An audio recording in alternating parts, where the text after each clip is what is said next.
Comme nous l'avons vu précédemment sur la vidéo du plan de développement des compétences, il est essentiel de construire un outil correspondant à vos besoins. Alors, quels sont les points de vigilance, les éléments à ne surtout pas oublier? Eh bien, nous allons le voir ensemble dans cette nouvelle vidéo.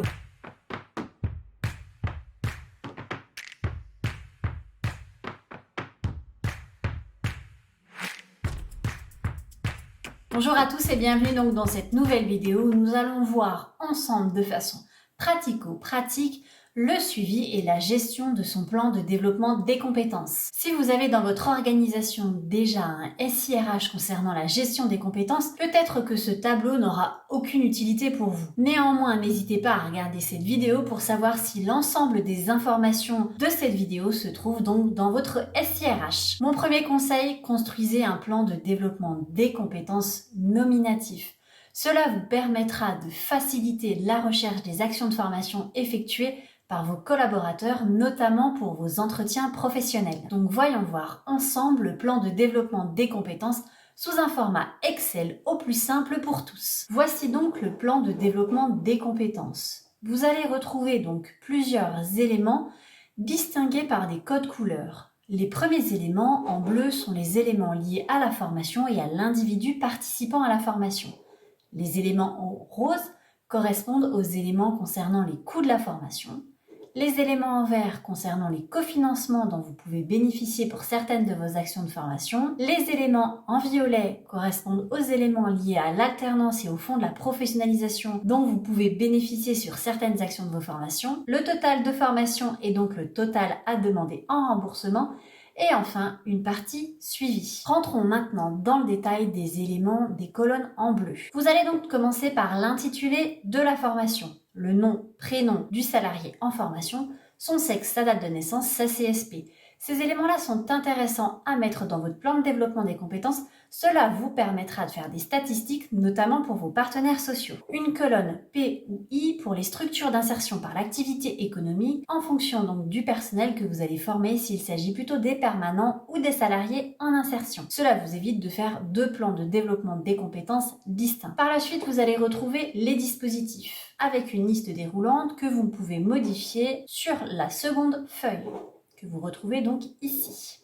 L'organisme de formation ayant réalisé l'action, la durée en heures, le nombre de stagiaires concernés par la formation, pensez bien à le notifier parce que même si vous faites un plan de développement des compétences nominatif, cela vous permettra d'avoir un coût horaire stagiaire. Les dates de début, les dates de fin et le type de formation, si c'est une adaptation au poste ou un développement des compétences. Ensuite, passons aux colonnes roses, c'est-à-dire le coût de la formation. Sur le coût de la formation, vous allez donc enregistrer le coût pédagogique. Ça vous donnera un coût horaire stagiaire en fonction donc du nombre de stagiaires que vous aurez complété ici. Ensuite, il faudra remplir la partie donc coût de salaire en modifiant ici le taux de charge appliqué. Par la suite, vous pouvez compléter les frais annexes, c'est-à-dire restauration, hébergement et transport. Vous allez donc avoir un coût total qui est donc votre coût pédagogique, vos salaires et vos frais annexes. Poursuivons maintenant sur les colonnes en vert. Dans le cadre de certaines actions de formation, vous pouvez bénéficier de cofinancement. C'est le cas par exemple sur cette fin d'année avec le FNE Formation. Vous allez donc pouvoir enregistrer ici le type de cofinancement dont vous pouvez bénéficier. Encore une fois, vous pouvez modifier cette liste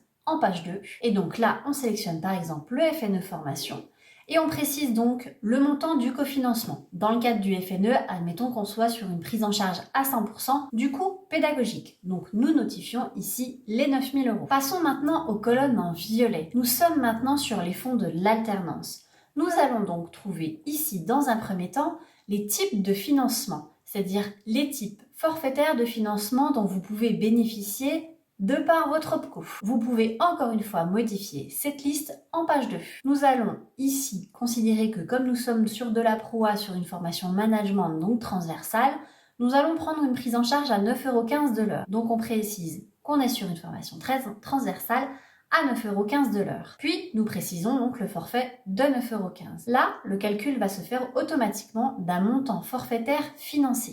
Puis le reste à charge qui viendra prendre en compte donc le coût pédagogique, moins le cofinancement, moins le montant forfaitaire financé dans le cadre des fonds de l'alternance. Nous avons donc un montant de reste à charge à 1328,96 €. Petit aparté, n'oubliez pas le pouce bleu si vous avez aimé cette vidéo et abonnez-vous à la chaîne, ça motive à faire d'autres vidéos. Allez, on reprend le cours du plan de développement des compétences. Ensuite, passons aux colonnes orange. Nous allons retrouver là le total de la formation en remboursement, c'est-à-dire la demande de remboursement que nous allons faire pour le... Nous allons donc avoir un total de remboursement à hauteur du coût total, puisque le FNE Formation, qui est un cofinancement porté par l'OPCO. Il faudra donc faire la demande du total de votre coût pédagogique. Si vous aviez bénéficié d'un cofinancement externe non porté par votre OPCO, il faudra bien penser ici à déduire votre coût total de votre cofinancement externe. Si vous ne le déduisiez pas, vous aurez un remboursement de votre OPCO de façon double, puisque vous aurez bénéficié d'un cofinancement externe plus le financement de votre OPCO. Faites bien attention au cofinancement dont vous bénéficiez. Certains sont donc portés par votre OPCO et auquel cas, lorsque vous faites votre demande de remboursement, vous faites une demande de remboursement du total de vos coûts formation puisque l'OPCO viendra déduire le cofinancement en interne. Toutefois, si vous bénéficiez de cofinancement à l'externe, il faudra alors penser à déduire de votre demande de remboursement le cofinancement que vous avez perçu. Puis ensuite, nous retrouvons donc le total de remboursement. Passons maintenant aux colonnes en rouge. Les colonnes en rouge correspondent plutôt au suivi des actions de formation que vous mettez en œuvre. Vous allez donc inscrire l'accord de prise en charge que vous avez reçu de votre OPCO avec sa date, la feuille d'émargement ainsi que la facture dès lors que vous les avez reçues de votre prestataire de formation, la date de la demande de prise en charge et la date de remboursement. Une fois que vous avez notifié l'ensemble de ces éléments, vous allez donc pouvoir suivre intégralement vos actions de formation. Voilà comment construire son plan de développement des compétences. J'espère que cette vidéo vous aura éclairé. Toutefois, si vous avez des questions, n'hésitez pas à les poser en commentaire. Et je vous dis à très vite pour une nouvelle vidéo.